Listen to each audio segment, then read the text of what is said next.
의뢰인들 중에 그런 분들 계시죠? 두 가지 제도를 좀 번갈아 가면서 이렇게 이용하시는 그렇죠. 분들. 청산가치 별로 반영이 안 됐고 그렇죠. 올해 경우가 나왔네? 근데 그거 있죠. 사무실 선택할 때 또 조심하셔야 되는 경우가 설마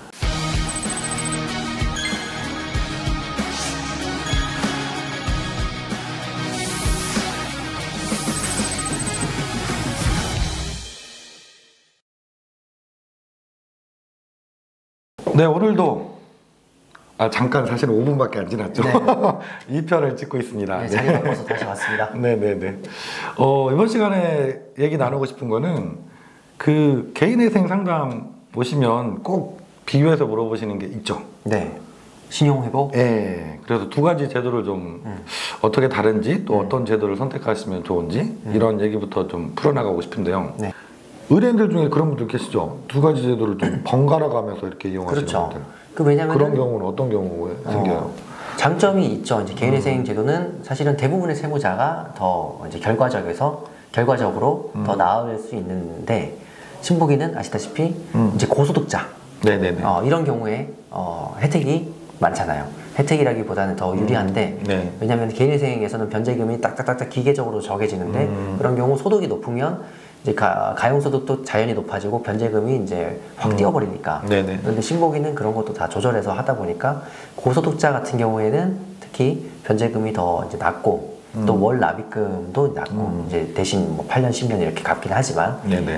그래서 자기 각자의 경우마다 어떤 제도를 더 이용하는 게 더 유리한지를 알 수 있으면 좋은데 네. 미리 알지 못하니까. 왜냐면은 개인회생은 당장 이용할 수 있지만 결과는 한참 뒤에 나오고 네네네. 신용회복위원회는 당장 신청하고 싶지만 90일 연체를 기다려야 되고 또 90일 연체가 됐다고 해서 바로 들어가면 또 그렇게 에이 아직 신입인데 너 많이 우리가 안 봐줄 거야 이렇게 되니까 네네네네.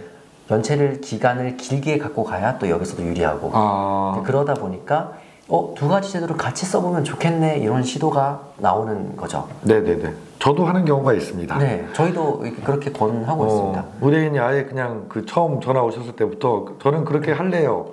워크아웃 갈 건데 또 아예 알고 시간만 좀 벌어주세요. 맞아요. 그런 분들 그러고 오시는 분도 가끔 계세요. 그리고 또 대표적으로는 이제 법원에서 안 좋게 보는 청산가치 반영. 네네. 그렇죠. 주식, 도박, 코인 같은 경우는 물론 지금 서울회생법원 신부준칙 이후로는 많이 완화됐지만 이게 그대로 법원 갔다가는 이제 변제금이 올라갈 수밖에 없으니까 이제 워크아웃을 염두에 두고 하는데 또 그것도 신청하기 전에 알 수가 없으니까 겸사겸사 요새는 이런 경우가 있는 것 같아요. 그래서 신청을 해보고 개인회생 신청을 일단 지금 신복이 들어가 봐야 이제 재미가 없을 것 같으니까 또 요건도 안 되고 연체 요건도 안 되고 그래서 들어갔다가 개인회생을 들어갔다가 개인회생 진행 중에 청산가치 별로 반영이 안 됐고 그렇죠. 올해 경우가 나왔네?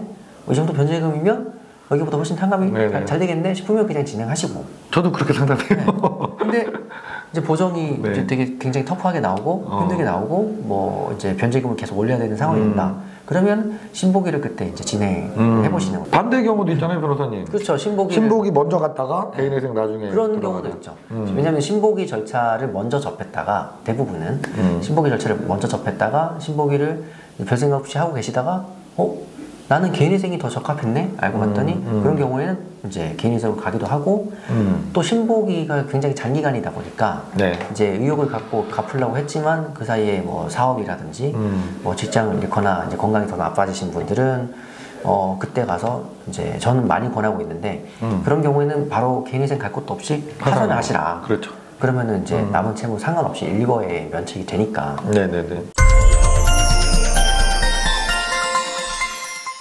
사무실에서 경제적인 부분만 생각한다고 하면 개인회생의 장점만 얘기하거나 신보기는 뭐 제대로 설명을 안 하거나 숨길 수도 있는데 신보기 저 추천 많이 합니다. 변호사님도 그렇잖아요. 이제 그렇죠. 결국은 찾아주시는 분들께서 더 이제 좋은 혜택을 보셔야 되기 때문에 사무실 뭐 선택하실 때 그것도 좋은 기준이 돼요.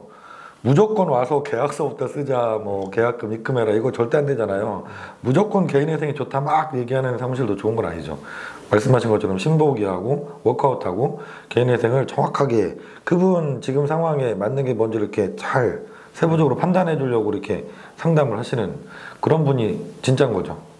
근데 그거 있죠. 사무실 선택할 때 또 조심하셔야 되는 경우가 설마 신보기로 가게 해준다고 하면서 개인회생을 이제 이용해서 신보기로 넘어가게 해준다고 하면서 말도 안 되는 수임료를 받는 사무실들이 있다는 얘기를 그렇죠. 들었거든요.